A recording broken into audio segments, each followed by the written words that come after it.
Welcome to Player Profiler's weekly Reddit Dynasty AMA. I'm Theo Gremminger, and I'm happy to be joined by Josh Larky this week. We're going to answer any questions you have. You can get us questions, basically any way, Josh. You can jump into the actual Reddit and post your questions there, and we have a number of questions we got to catch up on. You can also go on YouTube and put your questions into the YouTube chat, and Josh and I will answer those as well. We want to answer any of your Dynasty questions, and Josh, he's a man for all seasons, so he can answer your TV questions, your food questions, pretty much anything. I think Josh has you covered. But we'll stick to Dynasty as much as possible. Dynasty Josh, today. Yeah, thanks for joining me, Josh. How are you doing today? Yeah, Theo, thanks for having me. I think this is my third or fourth Reddit AMA over the past few years. I always enjoy them. I think this is actually a good forum for very insightful questions. I've never had a bad experience doing this, and I'm excited to give some people hopefully some interesting answers, some good answers, some thought-provoking ones. And I'm curious how this will go with balancing Reddit, YouTube questions, all of it. So I'm ready to see how it all unfolds. And I will back Josh up on this. Like we did we did redraft AMAs during the season where Billy Muzio, Dario Offstein, and I would go in and answer pretty much anything redraft related. A lot of start-sit questions, a lot of roster management questions. But I'll say that the community over at Reddit, it's a very knowledgeable community. I highly recommend jumping in it if you're a Dynasty manager. There's a lot of threads started there that are just really, really good. A lot of people are posting articles. It's a great community. And the redraft community, it's a little less active this time of year, obviously. But the Dynasty community there is just rocking. So we've got some really cool questions in the chat. Josh, I answered this question, but you could take this as well. A great question in the chat from Walsh, your mouth out. Oh, that's good. Walsh, your mouth out. Which quarterback has the most QB1 potential going forward in Dynasty? An interesting one. Kyler Murray or Jordan Love. And then Walsh, your mouth out lists a bunch of scenarios that could rise both players. Marvin Harrison Jr. landing there, brings up the Josh Jacobs signing. I answered in the chat that for me, it's Kyler Murray. I think he has a higher rushing upside. He's got more of a consistent sample size. Obviously, Jordan Love had a massive season last year, but we've seen Kyler Murray have several highly productive fantasy seasons. And Josh, I love that Kyler Murray came back from injury and played at such a high level. And I like even more that Arizona, any chance they get, is just backing up Kyler. That's our guy. Any chance they get, despite this appealing draft class.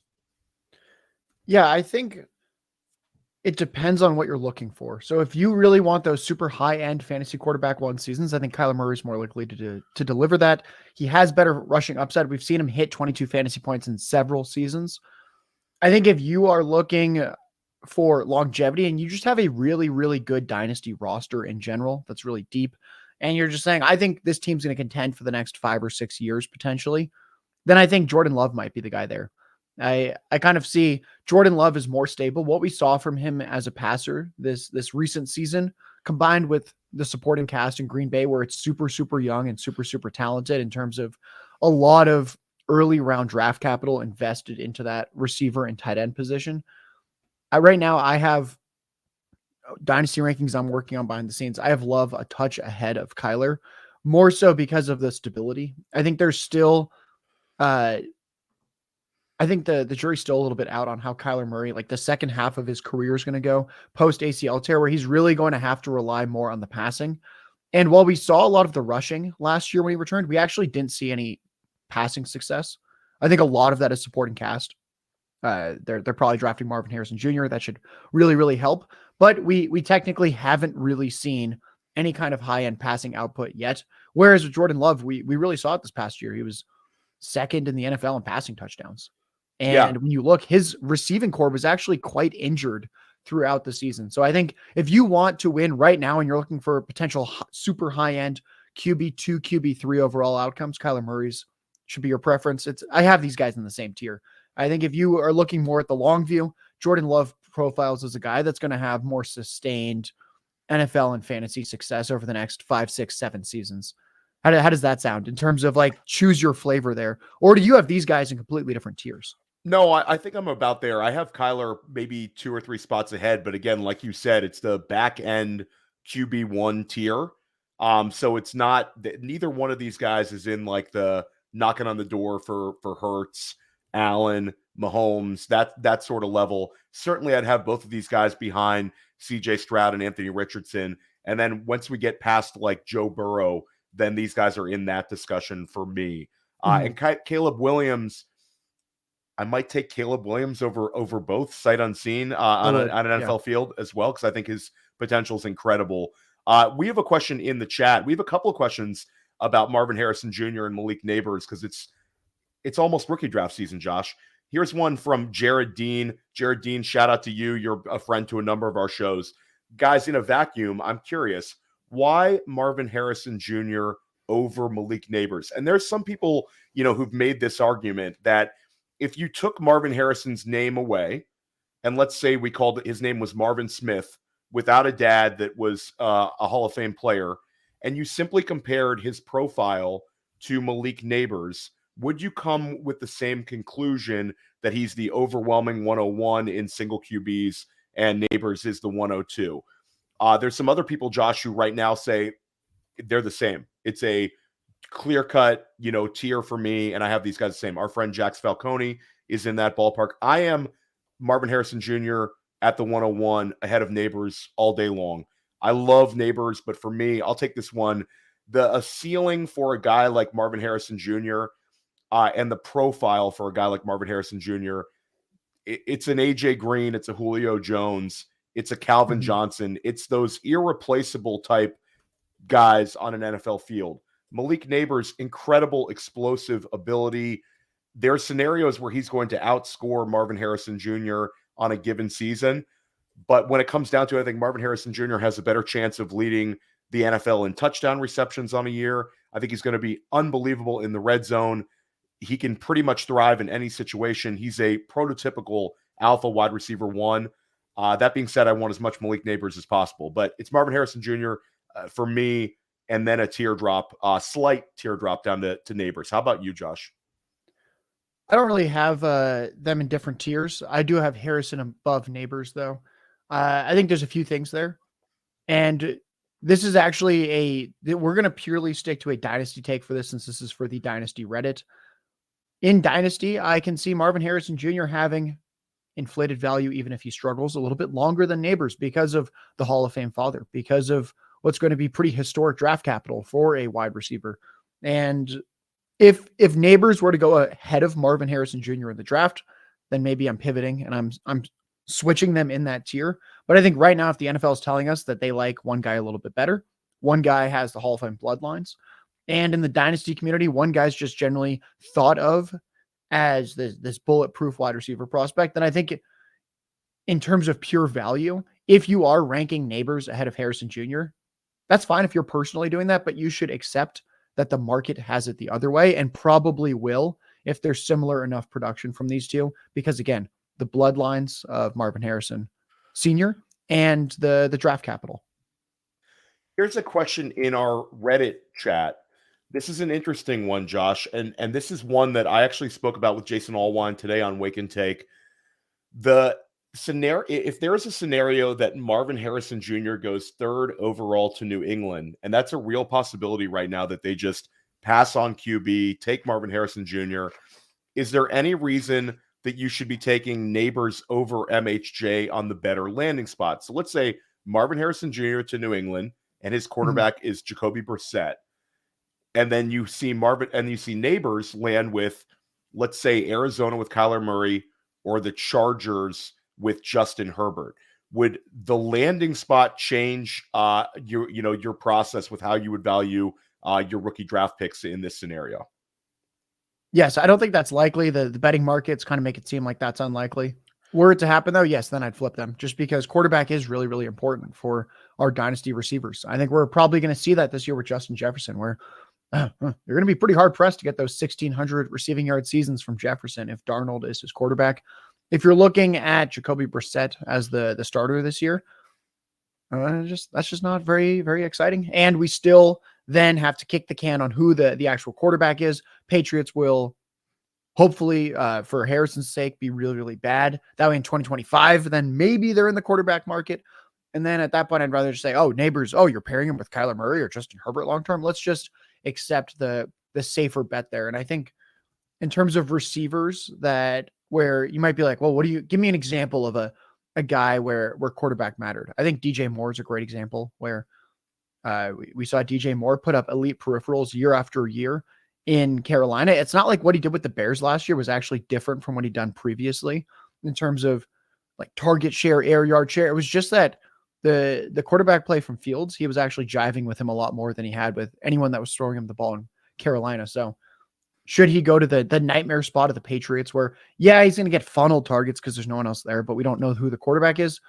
Yeah, at that point, I think I'm switching them and I'd go neighbors first. Funnel targets would still be pretty fun for Marvin Harrison Jr. Hey, this scenario would not be the worst one either, Josh. Like we can think of way more nightmarish scenarios. Give me a worse one. Give me a worse one. I'm ready for this. That sounds pretty terrible to me. I'm rotting in New England. I've painted myself like such a silver lining of this one that I've beaten it in my head. It's not a horrible thing, but you're right. I mean, in terms of like the logical landing spots for Marvin Harrison Jr., it is probably the worst possible outcome to see him land in New England. I will give you that one, but I am of the opinion that 150 targets for Marvin Harrison Jr. out the gate on that train wreck of a New England offense, I still think he would come out and crush it, but it would sort of cap his potential. Whereas Malik Neighbors, if he lands with Justin Herbert and Greg Roman doesn't decide to take things back to the Stone Age and just give the ball to Gus Edwards, that would be like potential wide receiver 1 in his rookie season. So yeah, Josh, I'll capitulate to you. I would be very, very excited about the Neighbors one there. Let's take a question in our YouTube chat. Jerry Jeudy on top of his 109 in a 10-team Superflex can reasonably get me to what rookie pick? I mean, I don't think you're getting to the 108 in a 10-team Superflex league with the 109 and Jerry Jeudy. I don't think that moves anything for me. Let's put it to you like this, Josh. To me, in Superflex right now, I see the 108 as being like the end of a tier, and there's a tier break from 108 to 109. There's several tier breaks between the 101 and 108, but when I have the 108 in Superflex, I know I'm going to have access to one of the 4 highly drafted quarterbacks, including J.J. McCarthy, Marvin Harrison Jr., Malik Neighbors, Rome Odunze, and Brock Bowers. Those top 8 guys are right in there in that top 8. The 109, there's some question marks. In a 10-team league, I'm not sure which way that would go. That could be the best running back on the board. That could be a wide receiver like a Brian Thomas. That could be like pick your wide receiver that you like and create some amazing landing spot for them. But it's definitely a question mark. The top 8 picks, I think, are pretty locked in Superflex right now. What's your opinion on that?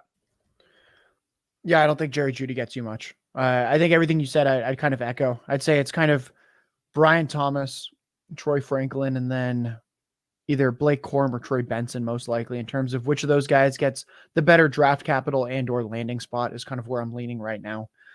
I just don't really know what Jerry Jeudy in a 10-team Superflex gets you, because he's going to be obviously way, way worse than all the quarterbacks in Superflex.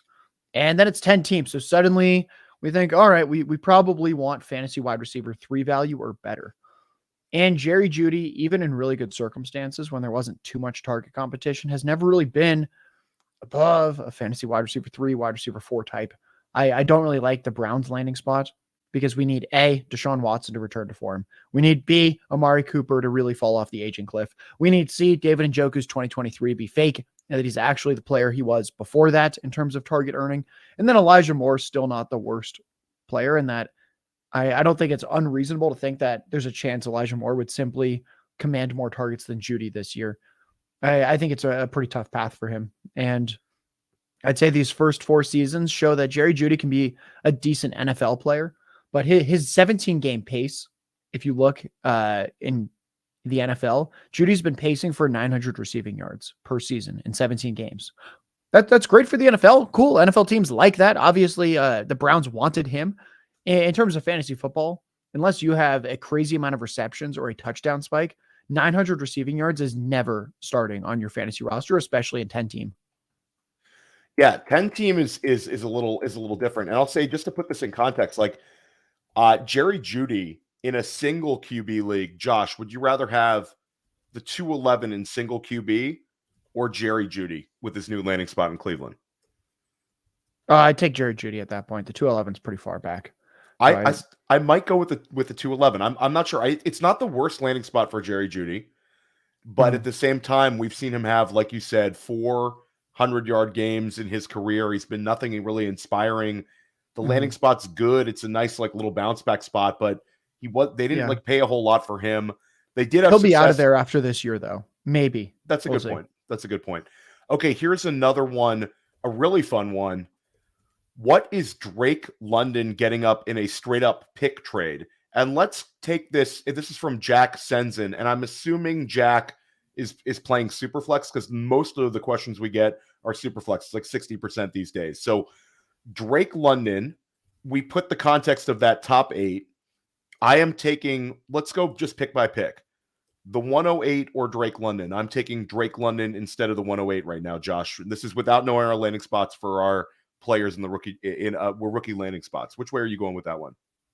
Yeah, I'd take London. I think London's actually the rare case of, I know generally we want to kind of stockpile these rookie picks and save them up because their value is going to inflate. I think Drake London's the classic value is going to inflate player. I think 1 or 2 weeks into the season, when people realize that a Kirk Cousins offense isn't going to run the ball 60% of the time, and that Drake London's actually going to get some efficient volume and efficiency. I think right now you want London, and I'd say this is actually like the worst time to trade him would be right now, since we haven't even seen him with Cousins yet. Drake London, it's a really good time to try to trade for him if you want somebody to kind of trade on the news. I think he's going to be a wide receiver 1 this year. And like, we always say we tell the most truths in fantasy when we're actually on the clock. And Josh, if I had to do like my actual dynasty ranks, I would probably have like Chris Olave, Roma Dunze, maybe Brandon Ayuk, like right there neck and neck with London.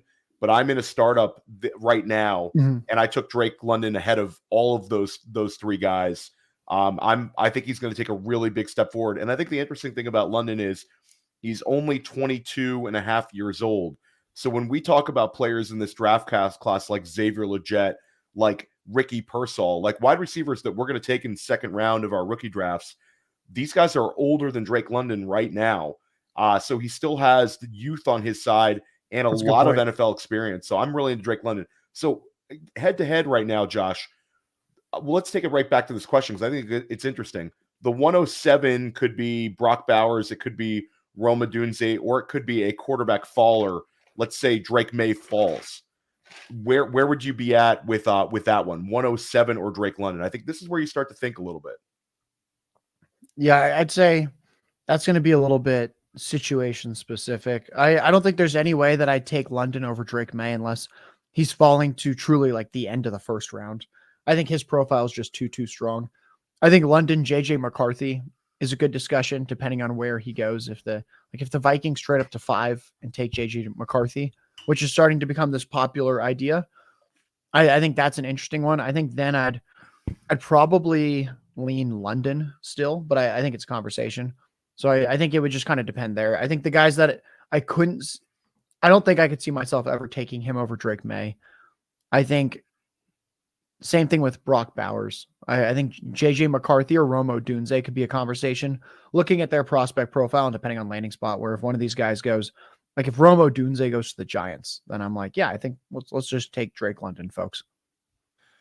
Josh, I think you found the landing spot that would gross me out more for Marvin Harrison Jr. than the Patriots. The Giants.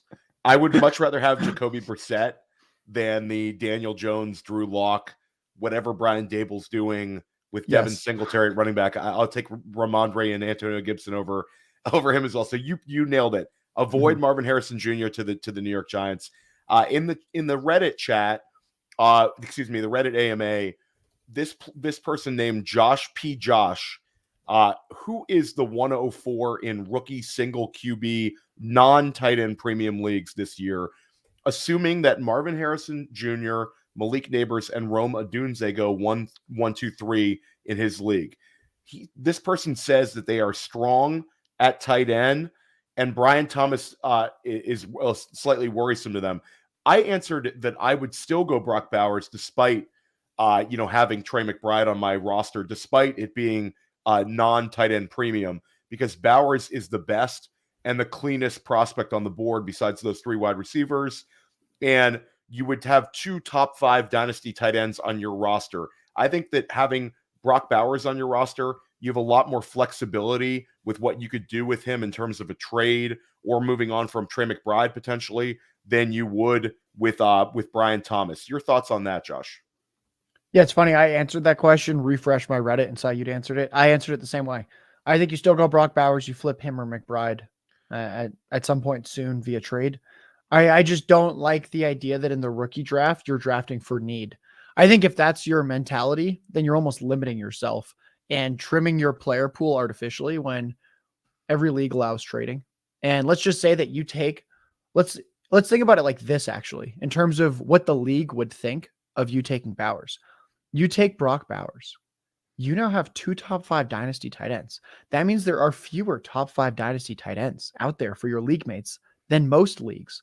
Brock Bowers' value might actually be almost more inflated in that league than the typical league because tight end is more scarcely spread out among those 11 remaining teams. So I really wouldn't worry about drafting for need. Just think of it more as if you take him there, you're almost crowding the league out of more tight ends. And this is an asset that pretty much everyone in the league will want to trade for. Here's a good one in the Reddit AMA thread. This one manager has the 103, 104, and 105, and they refer to this as spinning the golden thread, which I love that analogy. And they were offered Lamar Jackson for the 105 and Kirk Cousins.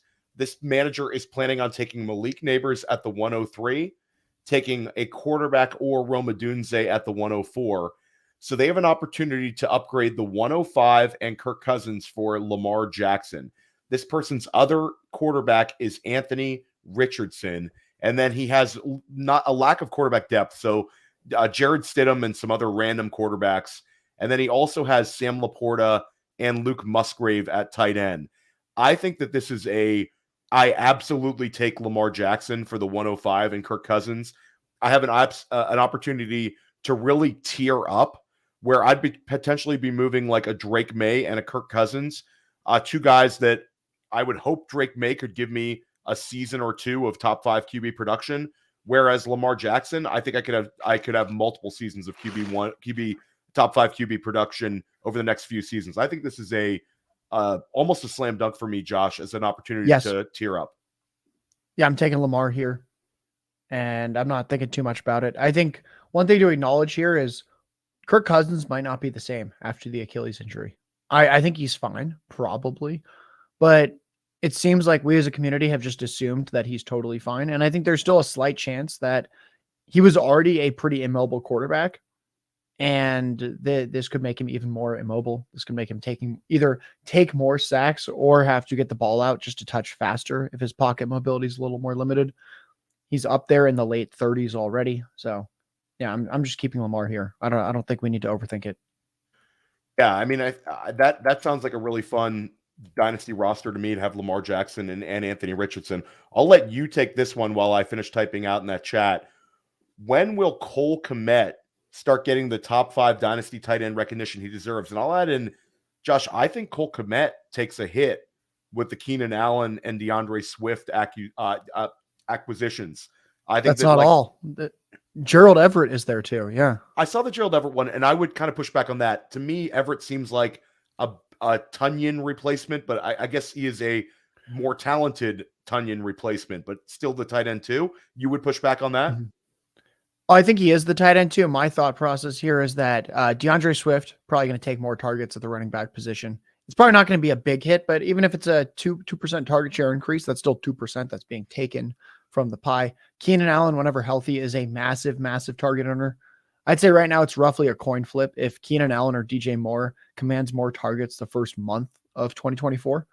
And then Gerald Everett going there, the reason that I don't like that, do I think Cole Kmet is better? Yes. But Cole Kmet's a much, much, much better blocker. Gerald Everett stinks as a blocker. Whenever Gerald Everett is going to be on the field, which will be at times, given the contract, they didn't sign him for total pennies. Whenever Gerald Everett is on the field, it's to be a receiver. He has no blocking capabilities, unlike Cole Kmet. So that's my concern there, is that let's say Gerald Everett gets a 5% target share. We're not starting him in fantasy. We don't care about him in fantasy.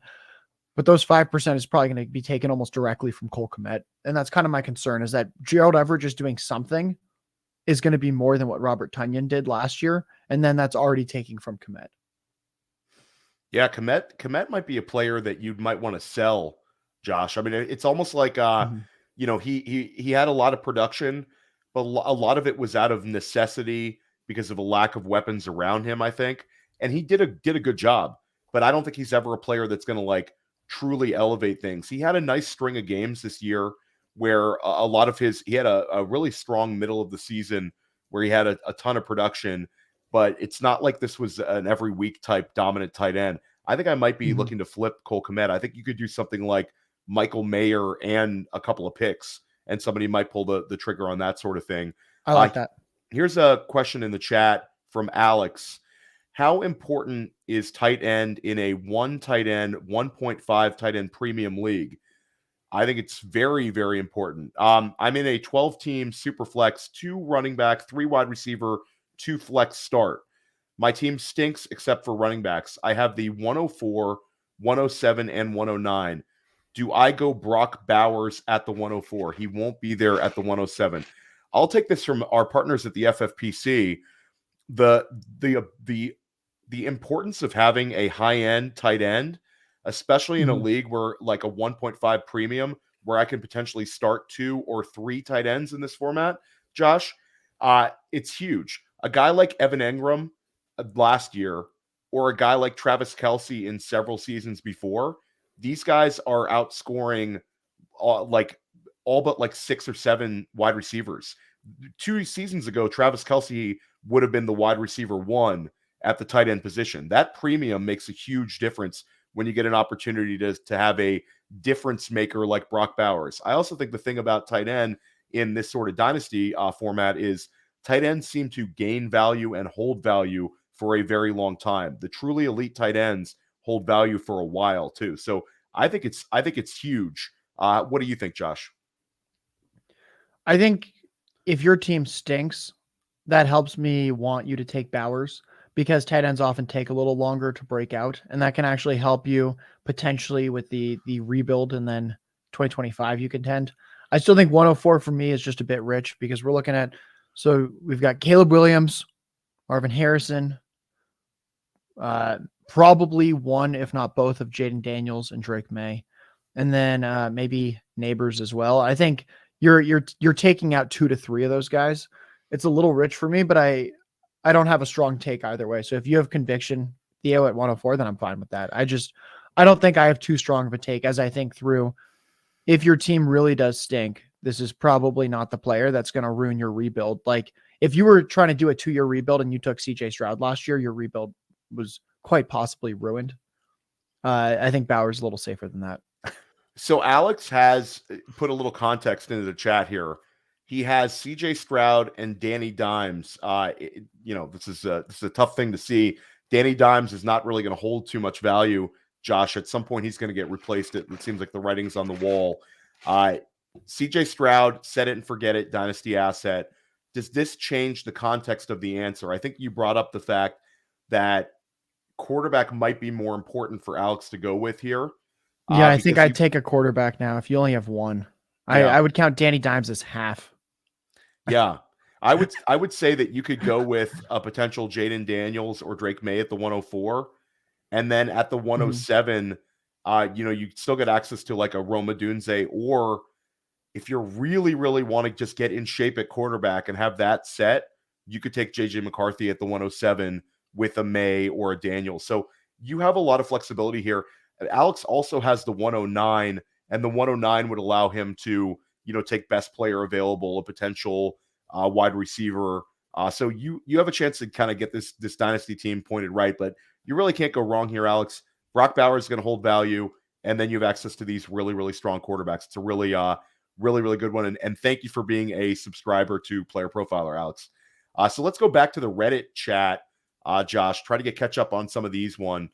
This person took over their first ever orphan, and they're in a 12-team Superflex half-point PPR start 11. So it's a deep league where they're starting 11 players. They're offering the 110 and Christian Watson for either Justin Herbert or Jordan Love. They need a second quarterback and a window to compete still this year. This is Superflex, right? Yeah, I don't think you're getting this trade done in Superflex, where a 110 and Christian Watson is not going to get me Justin Herbert or Jordan Love in Superflex, unless I'm misreading this person's question. Yeah, I'd say if you can get either of those quarterbacks for the 110 and Christian Watson, you take that immediately. I think you probably have to throw in an additional mid to late round first at the very least to get that done. Yeah, I think that we're missing something, or there's a little context needs to be added. He also shares, or they also share that they have Jamar Chase, they have Mike Evans, they have Jalen Waddle, they have Hollywood Brown, they have a bunch of depth wide receivers, and he says he doesn't want my first ever Dynasty offer to be insulting. So I would say this would be an insulting trade for me to receive. I think you got to sweeten it with like your 2025 first as well, or something like that. Yeah, I think that kind of gets the conversation started.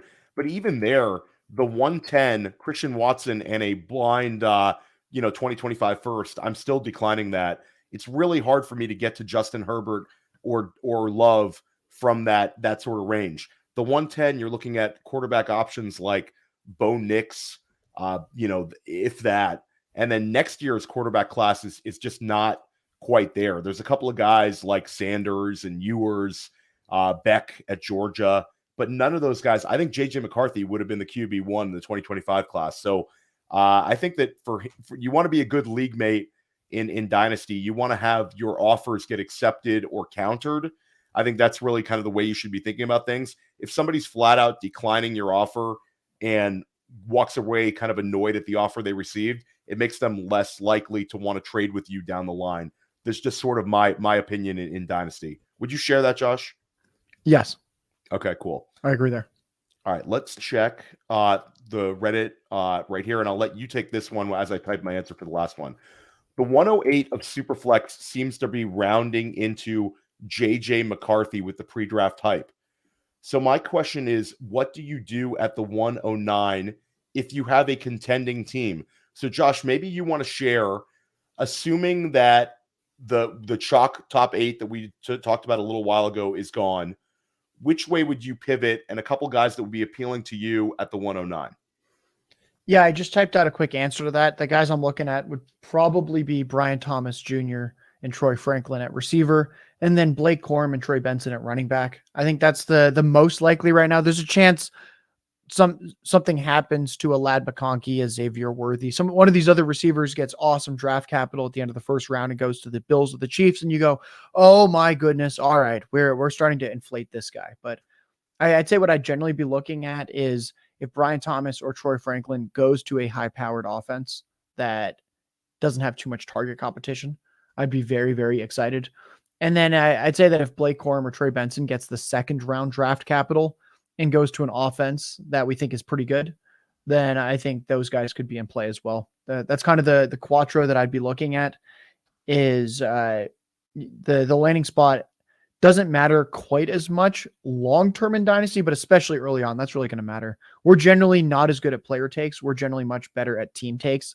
So if you go to like we talked earlier about the Giants, it's very, very hard for me to see the Giants being a good offense this year. I have a very hard time believing that. Whereas I have a hard time believing that the Bills won't be a good offense this year, for example. So the team takes are often a little bit easier for us to nail. So I'd play the landing spot game if you really want to contend this year, just because there's going to be a few guys that probably end up being sort of in the same tier. So, I'll backtrack to Trey Benson. That's my RB1 as well. Is it for you like a group of running backs that you could see a number of them be your RB1 after we have the actual NFL draft, Josh? Or is Benson the sort of guy that we had this incredible combine, Athletically, he's there. We expect the draft capital there. It would be hard for you to see somebody kind of pass him by, because right now I'm kind of at him. He's my RB1, but there's a few guys that I think if they landed very, very well and they had very similar draft capital, I could see myself, moving ahead of Benson. Would you also, one further question, is landing spot matters most for running backs in this draft class? I think to answer your first question, I have Blake Corm as my RB1. I have the two of them in the same tier, though, Corm and Benson. I just defer to Corm slightly because his best college season as a junior was just so much better than anything Benson did in terms of how impressive I thought it was. Then he tears his meniscus. He gets 17 carries a game immediately. Of course, his efficiency is going to drop. I think what we saw at the combine is that Blake Corm is actually in great shape now and that he's totally healthy. I think he's going to return to something closer to those 2022 levels. One thing that I like with Blake Corm was the bench press. He benched 27 reps, the same as the top tackle prospect in this class, Joe Alt. Obviously, bench press doesn't really affect all that much in terms of how good a running back is outside of maybe pass protection.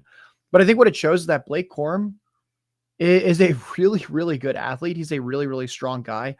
When you look at his overall profile, you can understand, oh yeah, this is the guy that had a Heisman caliber season in 2022. It's starting to make sense. So I have them in the same tier, and I think I'll just kind of flip them based on landing spot. I just think Corm's profile looks slightly better to me in terms of floor, while I'll give Benson the ceiling nod right now with the speed. But I think it's harder for Corm to tank in value based on landing spot than Benson right now. That's kind of how I'm seeing it. I have Corm as my RB2, so we're not far off. And I'll say that that's a great call in the bench press. He actually did 30 this past summer and released a video. So this is a guy that is like a workout warrior. A lot of the Michigan guys test well. They have a real strength and conditioning program there. But first of all, nowadays, when a guy chooses to bench press at the combine, that's notable because a lot of guys seem to opt out of it. But Corm is a workout warrior. He's a guy that seems to love football. He's in the gym. The guy's a beast, and an incredible productive career at Michigan. And then Josh, he was also a winner at the combine. For Blake Corm with his profile to get us to low 4.5 40, I think that was a big win for him as well. Mm-hmm. All right. Yeah, so too often we just want the 4.4 from a running back, and we forget that 4.5s is actually more than adequate. I mean, folks, Aaron Jones ran in the 4.5s. Nobody out there is like, oh God, I really wish Aaron Jones had speed to round out his profile. So I think low 4.5s is actually perfectly fine. Let's take a question here from Ashley and Mike in our YouTube chat. They have a league that's transitioning from 1 QB to Superflex in 1 year, in 2025. So they have like a buffer year and they know it's happening. They have Justin Fields, Jordan Love, Matt Stafford, the 104, the 107, the 108. Looks like the top 3 wide receivers will go 1, 2, 3. No tight end premium. Would you take 2 quick QBs for value? That's actually interesting game theory, Josh, because if I know that my league is going, so I would say Caleb Williams in a non-super flex for me is still going to be like the 7th overall pick, somewhere in that wheelhouse. He's not the 112 for me. He's going to go in the first round. He's that special a talent. And your league is transitioning in a year to super flex. So I would value quarterback more. I would consider pushing somebody up. Despite the fact that you have Jordan Love and you have Matt Stafford. Matt Stafford, how much longevity does he have? If Caleb Williams is available at the 104, I'm absolutely taking him, knowing that next year I get to start him and Jordan Love together. That's a really interesting thing, though, leagues transitioning their rules, and having that ability to have a buffer year. How would you approach the rookie draft? Would you treat it like it's super flex, or would you put a lot of consideration into this specific year more so than the future? I always try to look at not just a 1 year window for super flex. You can have players get injured. You can just completely misread your team compared to the market. Something strange can happen, or you could go to the finals and get second place. And then you're like, oh, second place doesn't feel so good. I think I'm looking at my team and it doesn't look very good in the future. And I got a second place that's not good enough. I always try to take at least a 2-3 year view with my dynasty rosters. So here with the transition, this really feels like a guarantee that quarterback value will only continue to increase over the next couple of years. If you ask me, Josh, what asset in this league will do nothing other than gain value through the year 2025, it's quarterback. I don't think there's any world where the league officially switches to Superflex in 2025 and people go, I don't really like quarterbacks anymore. So I would definitely hoard quarterbacks in this format. I don't care what your quarterbacks on your current roster look like. You are going to be able to get some outrageous trade offers. If you're the person that's playing this year as if it's Superflex, while everyone else plays as if it's one QB. And there's still a chance that you end up having a good team this year. It's not that you taking quarterbacks there guarantees that you can't contend this year. So I would definitely just go for the 2 quarterbacks. Yeah, I think that's the correct answer. And there's one more question from actually we'll take this one from Lori on our YouTube chat. Traded a 2025 first for Kyron, and they have the 101. I believe that's the 103, and it's just a typo. A 103 and the 106. Anthony Richardson and Trevor Lawrence are their quarterbacks. So they have no 2025 first, and they have the 101, the 103. They're set at QB.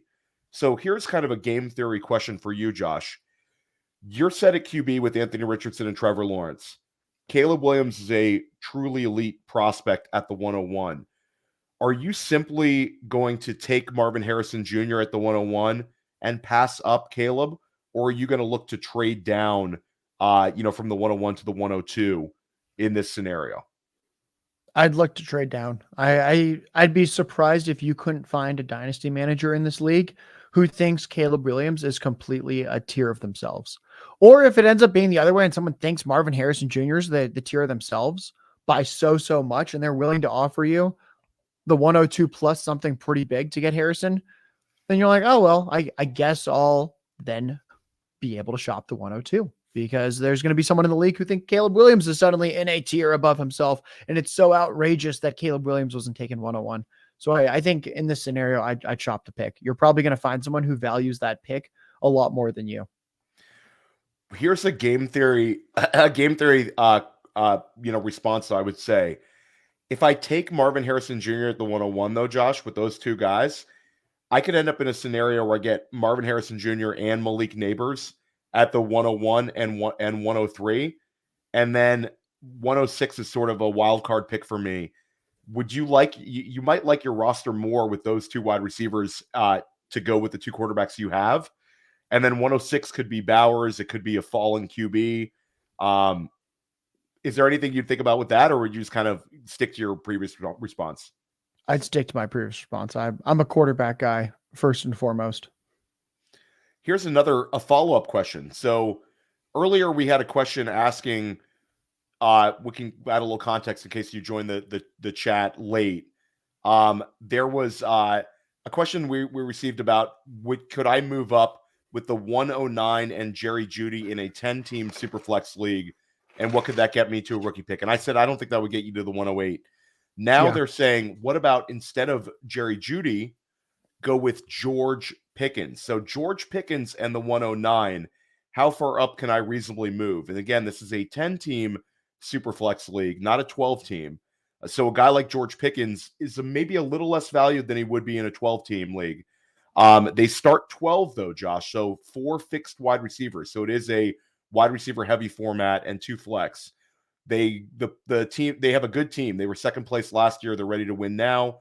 And they also hold the 106. So I think for me, George Pickens and the 109 in a league where I have to start a bunch of wide receivers, I'm probably willing to take that for the 107. I don't know if I'm willing to trade that 105 because it's still super flex and there's still those quarterbacks. Plus, like, as good as I like George Pickens a lot, but George Pickens does not have that profile. Yeah, so I think 107. Yeah, it's basically 105 and 107 if you have the 106. I don't think if the 105 is willing to do that deal, then of course take that deal. I don't think they're going to be willing to. And then I don't think moving up 2 picks and losing George Pickens is the way to go here, since when it's a start 4 wide receiver, Pickens is a pretty big difference maker in that format specifically. So unless you're getting the 105 and you're able to potentially sneak in like a neighbors and go a many tier increase, then I think you just are happy that you get Pickens and then another decent receiver at the 109. Here's a good one because this is like a 30-second one, Josh. Who has more dynasty value, Wan'Dale Robinson or Curtis Samuel? This is actually a kind of a tricky one you have to think about a little bit. Curtis Samuel just signed with Buffalo on a great offense. Wan'Dale Robinson is in the depths of hell in New York right now. Maybe a higher target ceiling. I'm gonna go Curtis Samuel here. I would rather have Curtis Samuel on my dynasty roster. This one's actually easy for me. I'm going Curtis Samuel. I like the short-term upside with the Buffalo Bills. He's going to be 28 this year. That's still reasonably in his prime. He's probably going to, this year and next year at the very least, of pretty good fantasy production considering that environment. Wan'Dale Robinson, sure, his target earning profile is interesting. It's kind of like Curtis Samuel. I don't really know who is the better target earner between the two. I do know that Curtis Samuel has shown more in the NFL, and I do know that his situation is so many times better than Wan'Dale that I don't really care about the age card here because, folks, Wan'Dale Robinson is stuck with the Giants for several more seasons. It's not like his situation is going to improve overnight. Maybe it could, but it's probably not. And I think you could be looking at multiple years of pain from Wan'Dale while the Curtis Samuel manager is just banking wide receiver 3 fantasy points at Buffalo. Trying to catch up in the Reddit chat here. Let's get back to the YouTube chat. What are your thoughts on Rondale Moore moving to Atlanta with Cousins? I like the pickup of Rondale Moore. I think Mooney and Moore are both like stylistically nice additions for Atlanta. Neither one are going to be guys I'm going to start, in a redraft league on a given week. But stylistically, neither one has sort of crossover to each other in terms of skill set, and neither one, and both players are quite different from Drake London and Kyle Pitts. So I like what they did with both of these, acquisitions. Rondale Moore straight up basically for Desmond Ridder. Indoors, Rondale Moore, you can do a lot of things with him. It makes the offense a little more versatile because Rondale Moore showed last year he can be used on a lot of those like design running plays as well, Josh. But, it doesn't do anything for me moving the needle dynasty-wise. I don't think Rondale Moore is the kind of guy I'm going to start in pretty much any given week. I don't have too many takes on Rondale Moore. I don't see how you're starting him in fantasy. There was a cleared out wide receiver depth chart at points when he was in Arizona, and it didn't happen for him. He's kind of damaged goods at this point when you look at the return that the Cardinals got for him. So I don't really see his path to fantasy relevancy. He's essentially on a much more talented depth chart where even more of the shine has worn off of his profile. Here's a fun question from Hunter in our YouTube chat.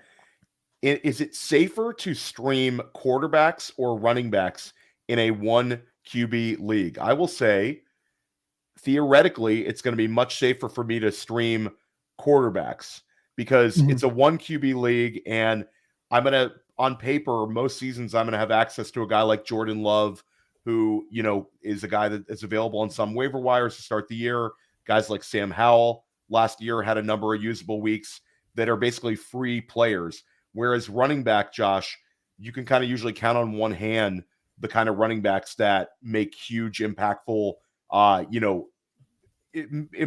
contributions to our fantasy rosters. Kyron Williams was a pickup, but that's not usual. And there's a few other guys like through injury, like Jerome Ford was a guy maybe you could have picked up on the waiver wire. But in theory, quarterback's always going to be the easiest position to stream because there's usually in a 12-team league, there's 12 starting quarterbacks. Most people are not rostering more than one backup, and in some leagues they don't roster a backup. So it's QB. Josh, anything to add on that? Yeah, I'd say if we're talking safety, which is how the question was framed, definitely safer to stream quarterbacks. I'd say there's higher upside potentially at this point in streaming running backs because the market is getting much better at identifying quarterbacks. When you look at quarterback versus running back ADP, the past few years, quarterback ADP is going to be much more indicative of how quarterbacks finish in terms of fantasy points per game. So I think if you want the upside, then there's greater upside in us miscasting a running back with their ADP compared to their actual production. But if it's framed around safety, then yes, you're always going to have quarterbacks that can give you 16, 17, 18 fantasy points on waivers. Or if it's for some reason a super deep 1 QB dynasty league where everyone has all of them, all the other quarterbacks taken, you could trade a random 4th round pick and you're like, hey, give me a few weeks of this quarterback. And I don't see anyone that would say no in that scenario. Rapid fire questions here. More dynasty value. Another Wan'Dale Robinson question. Wan'Dale Robinson or Rashad Bateman in dynasty? Who has more dynasty value? Oh boy. Yeah. Josh can sit this one out. He's Wan'Dale Robinson out mentally. I'll go Wan'Dale Robinson in this one. And then here's a good one. Kyler Murray, is he a buy? This person was offered the 202 in a single QB league. They have only Deshaun Watson and Geno Smith. I think that this is accept the trade offer.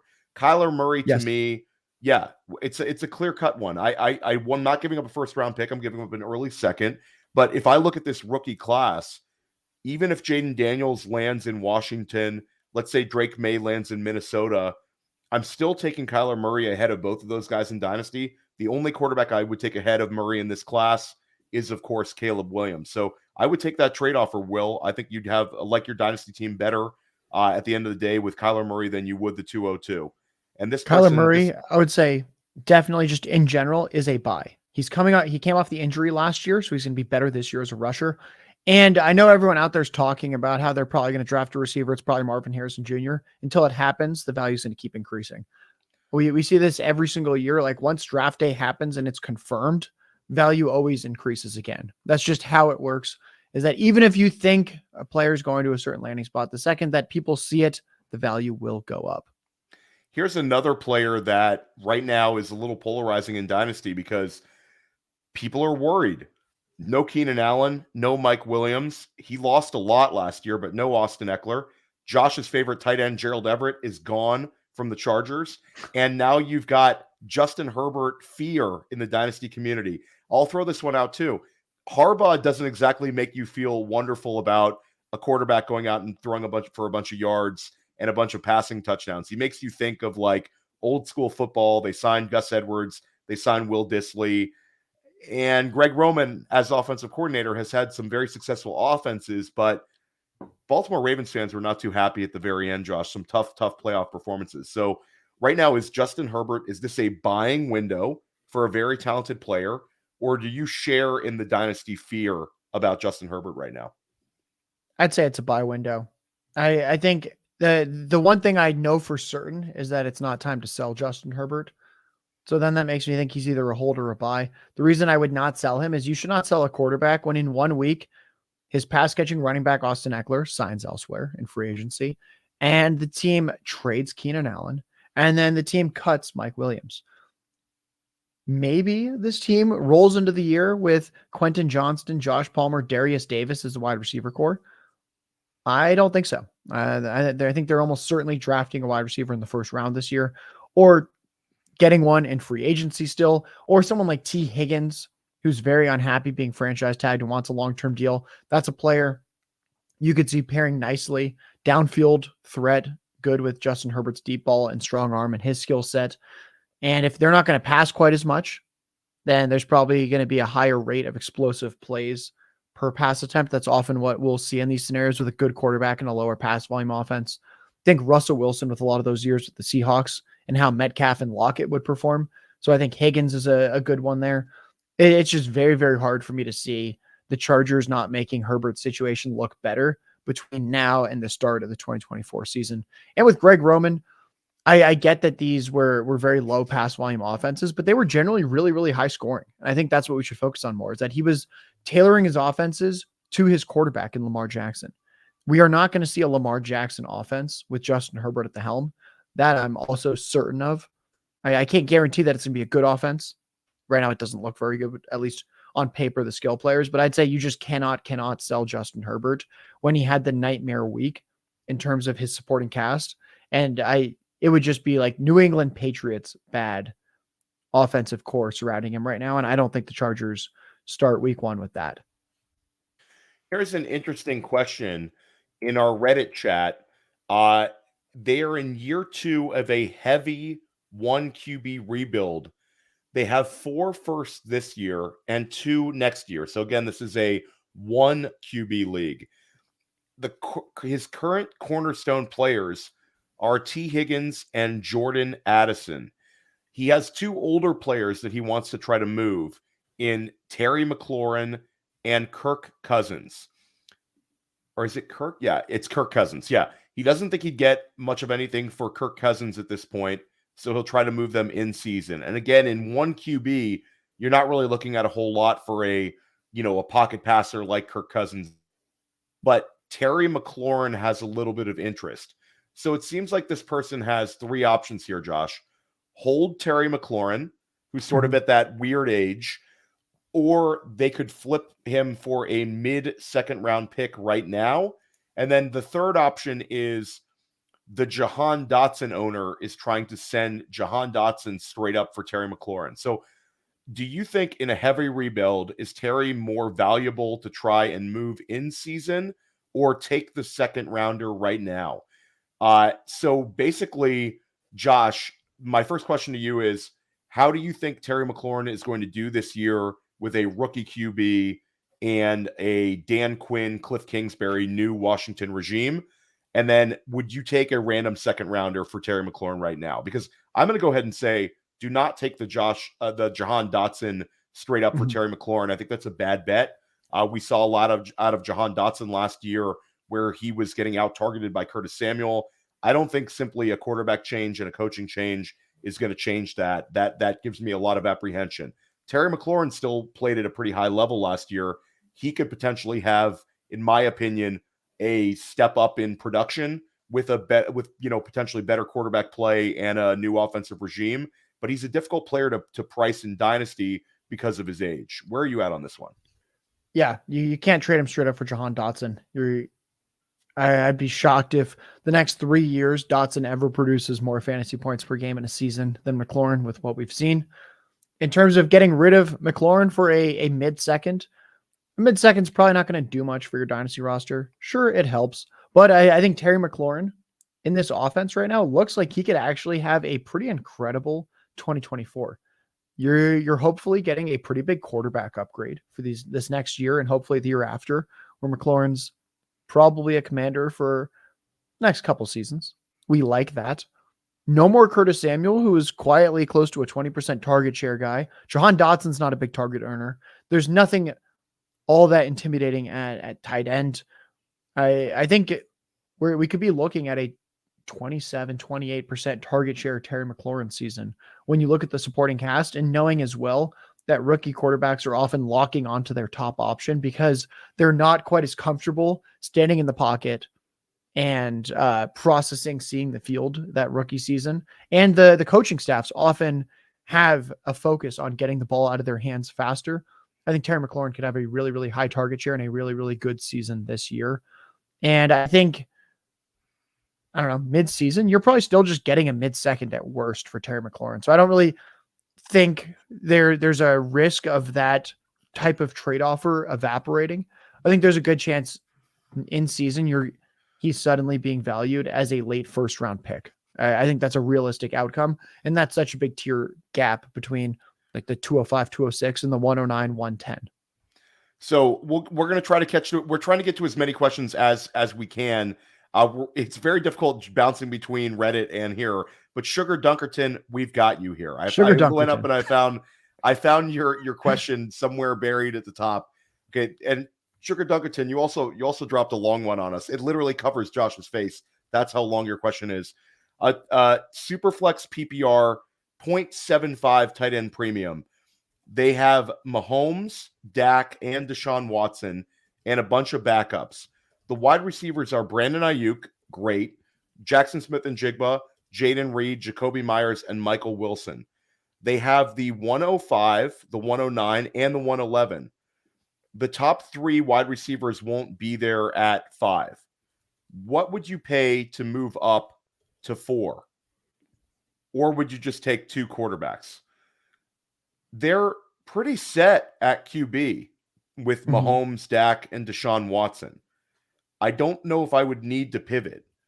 I think here, Josh, I might go bold and be willing to trade the one. If you think you can get Malik Neighbors at the 104, then I would be willing to trade like the 105 and the 111 to move up and make that deal. I think the 111 becomes a little superfluous to you because I think the value of the 111 and the 109 are pretty similar, whereas the true difference maker would be at the 104 in this scenario. Which way would you go with this one, Josh? This is a tough one. I think very tough, very tough. I think I'd probably just stay put at the 105 because it's PPR with 0.75 tight end premium. And then I think Brock Bowers looks super appealing. With this type of format, if it's 1 PPR, 1.75 for tight end, I don't want to do the perfect math here, but that would basically mean that tight ends are getting nearly double the receptions. 50 receptions from a tight end in this platform, top of my head, is roughly going to look like 85 to 90 catches from a receiver. Yeah, 0.75 is a massive premium. That's a huge premium. So I think right here, I don't really know who I prefer at this point between Neighbors and Bowers. It's like I love both those guys at the 105 now. Well, Dunkerton is also adding this in. It's not going to be Neighbors. He's going to be going at the 3. So just take Bowers because I love Rome Odunze, but with that sort of premium for tight end scoring, I'm absolutely Brock Bowers ahead of Odunze, and Neighbors Bowers becomes a little bit more of a conversation with that sort of premium. We're going to take just a couple more questions here, and then we're going to get out of here because this is the chat is lit. We really appreciate it, but this is difficult going between it. So let's go back to Reddit and make sure we didn't miss anything, Josh. I think we're actually pretty good. All right, so Josh, do you see a question you like here in our YouTube chat? I just answered a couple more on Reddit. Let me scan through this YouTube chat. I took a YouTube break to go to Reddit. Yeah. I got one. This is from Hunter Hot in our YouTube chat. Would you rather add Caleb Williams and a wide receiver / running back at the 112? Okay, so would you rather have Caleb and a wide receiver or running back with the 112? Or would you rather take Brian Thomas Jr. and Jaden Daniels at the 112? This is for a 1 quarterback dynasty league. I don't think it's kind of a confusing question. The 112, I'm not sure how, Josh, try to interpret this. All right, so here's how I'm thinking about this, because I don't think neither of us fully understand exactly what the trade is. I would say that in a 1 QB dynasty league, Caleb Williams and Jaden Daniels start to look a little bit more similar. You're really shooting for that super high-end fantasy QB1 upside. Caleb Williams, I think, is much more likely to get you a top 6 fantasy season. Jaden Daniels has probably a similar chance to get you like a true top 2, top 3 fantasy season. So I prefer Caleb in 1 QB probably, but I think it's actually kind of close. Whereas Brian Thomas should be going so much farther ahead of the 112 in a 1 QB league. I would think that I think if it's kind of like Caleb Williams plus 112 or Brian Thomas plus Jaden Daniels, I would rather have Thomas and Daniels because I don't think Caleb and Daniels are that different in 1 QB. And I think Brian Thomas should be significantly priced ahead of the 112. How does that sound in terms of interpreting this question with some insight? Yeah, and you speak fluent, you speak many languages, Josh, and you interpreted that one better than I was on the fly. I agree with you on that. I think Jaden Daniels in a 1 QB context has huge potential because of his rushing ability. And one person who's been very active in our YouTube chat is Communication Breakdown. They're saying that Jaden Daniels and Drake May are a downgrade from Sam Howell.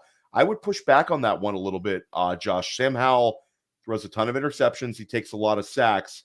And I think when it comes to rushing upside, Jaden Daniels is clearly head and shoulders above Howell. So I think this is going back to our Terry McLaurin discussion.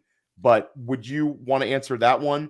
How, you view Sam Howell as a quarterback in the league versus, these potential, mystery box guys in Jaden Daniels and Drake May. Not quite mystery box, but it's all a mystery box till they actually get on the field on Sundays. Yes, Howell's a weird one. So I think I might know what they're hinting at here when they say that it's going to be a downgrade. If you purely look at just the final passing yardage stats for Sam Howell, then sure, you look and you go, oh my God, this guy was throwing for like 250 yards a game. Sure, Daniels and May probably aren't going to be getting you 240, 250 passing yards in a lot of their starts necessarily this year. However, part of the scheme was very weird. It was very spread out where McClaren, Samuel, Jahan Dotson, Logan Thomas at times, Antonio Gibson, even Brian Robinson, like a lot of these guys were really mixing in for substantive target shares. I think it's going to be a lot more consolidated this year. So I think even if you get slightly lesser passing volume, that's going to be better for the receivers. And then I think if we're in terms of fantasy production, and then if we just look purely at quarterback talent, I think Sam Howell is just nowhere in the realm of this. I'll put this question out to the people there. So Howell basically got shipped off to the Seahawks to be a backup for Peanuts. You will not see any NFL teams if you said right now, would you rather have Drake May or Jane Daniels, or would you rather have like a late round pick? And no team out there is going to do that. Like when we're looking at what NFL teams are talking about trading to get into the pick 2 or pick 3, it's multiple first round picks. No team is trading multiple first round picks for Howell. That shows what they think of Howell. And then sure, maybe Howell gave you some fantasy production last year, but again, he was spreading the ball out and he was taking a ton of sacks.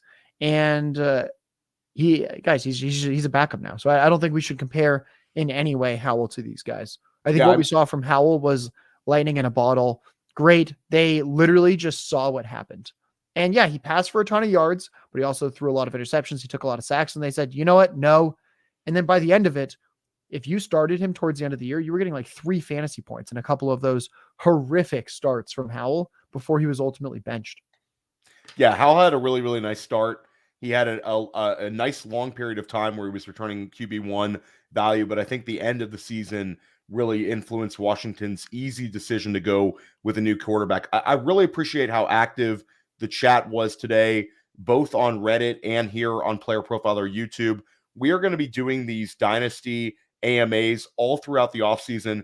Highly recommend signing up for Dynasty Reddit. It's great. And sign up for Fantasy Football Redraft Reddit as well. It's really, really a great community of people actively thinking about the same things you're thinking about. It's layering fantasy football on a whole nother level because of all the resources that are available there.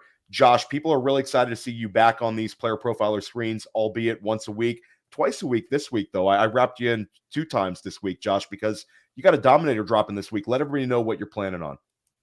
Yeah, I can't confirm. I'm talking with the potential guest, but there is a good chance I have a very, very big name guest and that we're going to have a very, very fun show streaming a best ball draft. And in that draft, a big focus will be on what do we think of free agency in these new landing spots and which rookies right now are we most excited to draft. So someone that everyone out there listening knows and loves is a frequent guest on things like Mind of Mansion. So hopefully that's in the works and that would either drop Thursday or Friday this week. Awesome. I'm looking forward to that. The Dominator is great. Josh is crushing it. Sonic Truth, we're coming back tomorrow. We're doing a Fantasy Pros Player Profiler rookie draft where Cody Carpenter, Alan Sislowski, and I are going to be joined by Thor Nystrom, Derek Brown, and Pat Fitzmaurice of Fantasy Pros, and we're going to have a rookie draft. Check out Dynasty Life every single week where I'm diving into a multitude of Dynasty topics. Jax Falcone is joining me on Wednesday, and Ian Miller is joining me on Thursday. We're doing 2 episodes this week. And our rookie guide should be coming right at the beginning of April. Josh Larky is a contributor. Ian Miller is a contributor. Memphis Young of the Dynasty Warzone is a contributor. Matt Kelly is a contributor. I can't even list all of the contributors. Bradley Stalder, you name it. Dan Williamson.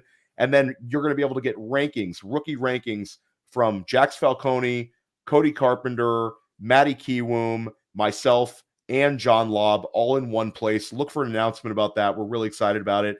And stick with us all offseason. We got you covered. Thanks to Josh and thanks to our active chat. Enjoy the rest of your day.